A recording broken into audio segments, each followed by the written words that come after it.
தேர்தலுக்கு முன்பு 505 வாக்குறுதிகளை கொடுத்த திமுக எத்தனை திறமை நிறைவேற்றிருக்கிறாங்க? வெறும் 66. கொடுத்தது 505, நிறைவேற்றியது வெறும் 66 முழுமையா நிறைவேற்றிருக்கிறாங்க. 13 விழுக்காடு, வெறும் 13 விழுக்காடு தான் நிறைவேற்றிருக்கிறாங்க. சரி, ஒரு எக்ஸாம் போறீங்க, எக்ஸாம்ல எவ்வளவு பாஸ் மார்க்? 100 மார்க்ல எவ்வளவு பாஸ் மார்க்? எக்ஸாம் குறைஞ்சது 35 மார்க் எடுக்கணும். திமுக எவ்வளவு மார்க் எடுத்திருக்கு? 13 மார்க் எடுத்துச்சு. 13 மார்க்னா என்ன? ஃபெயில். ஃபெயிலான கட்சி மறுபடியும் ஆட்சிக்கு வரலாமா?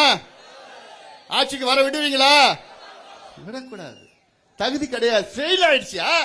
ஃபெயில் ஆயிடுச்சுன்னா தூக்கி போடு, போ. எங்க கூட்டணிக்கு வாக்களிச்சு எங்களுக்கு வெற்றி கொடு.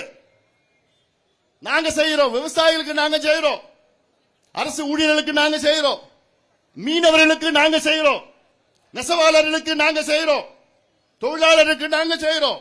எல்லாத்துக்குமே பெண்களுக்கு பாதுகாப்பு நாங்க கொடுக்கிறோம், குழந்தைகளுக்கு பாதுகாப்பு நாங்க கொடுக்கிறோம், உங்களுக்கு நல்ல பள்ளிக்கூடம் கொடுக்கிறோம், தரமான பள்ளிக்கூடம் கொடுக்கிறோம்.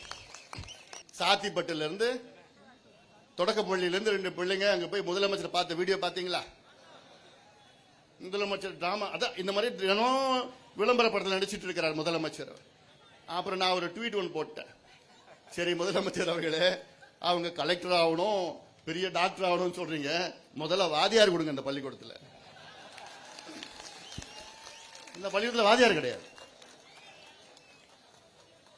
இப்படி தமிழ்நாட்டில் எந்த பள்ளிக்கூடத்தில் வாதியார் கிடையாது. தமிழ்நாட்டில் அரசு பள்ளிக்கூடத்தில் 1 லட்சம் பள்ளிக்கூடத்தில் வாதியார்கள், 1 லட்சம் வகுப்பறைகள். பள்ளிக்கூடம் கிடையாது, 1 லட்சம் வகுப்பறையில் வாதியார் கிடையாது. அப்புறம் என்னென்ன கல்வி கொடுக்க முடியும்? அப்போ இதெல்லாம் நீங்க சிந்திக்கணும். சிந்திச்சு நிச்சயமாக ஒரு மாற்றத்தை நாம் எல்லோரும் கொண்டு வர வேண்டும்.